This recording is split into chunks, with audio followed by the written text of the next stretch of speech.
Hey, what's up guys? We are back, and what we're gonna be talking about today is the Beverly Shear. Oh, it's so amazing.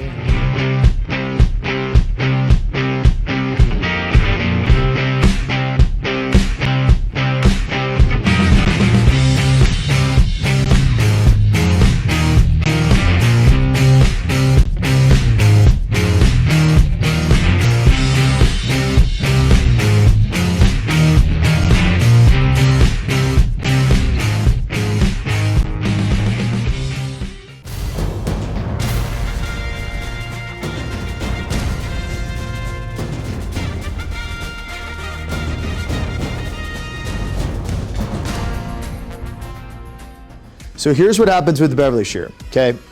Almost all shears in the world of metal art make straight cuts, or of course in the world of industrial metal cutting, but they all make straight cuts. The cool thing about Beverly Shear is it's one of the only handheld tools, or I should say hand-operated tools, that actually makes curves. So let me show you what this bad boy can make. It can make leaves. Look at that, so cute.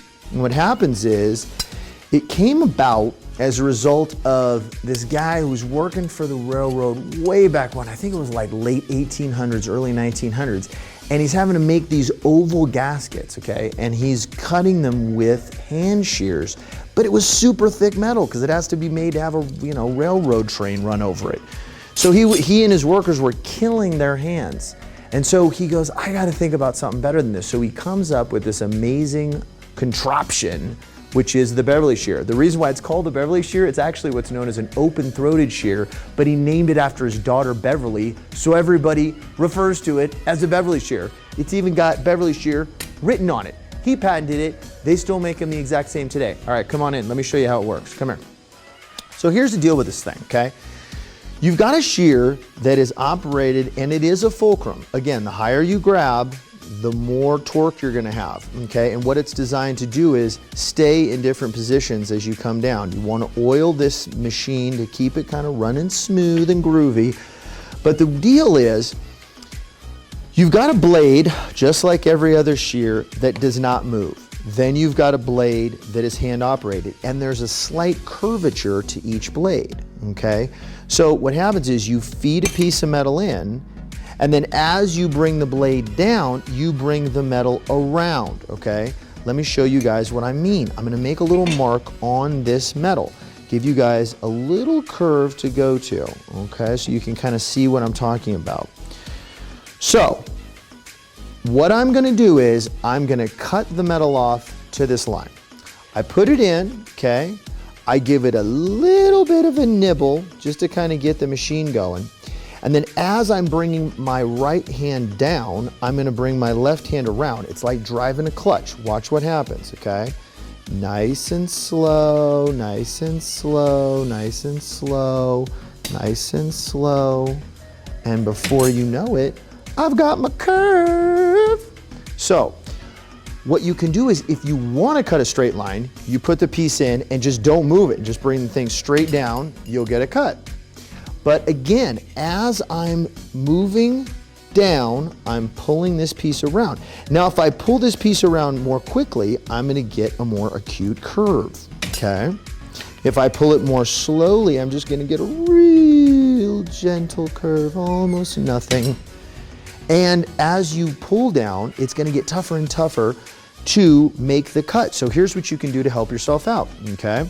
You're gonna put the metal in, okay, catch it, again, give it a little nibble.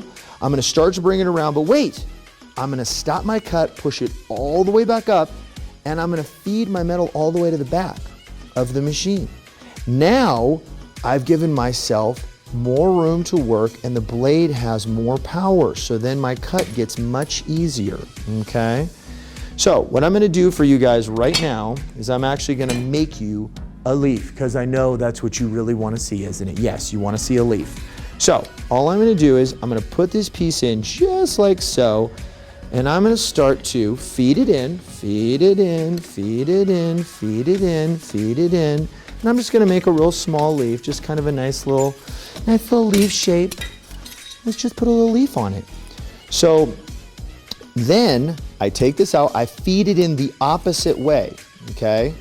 And then I'm gonna start to do the same thing. I'm gonna curve the other way, okay? And as I come around, I'm giving it pressure, okay?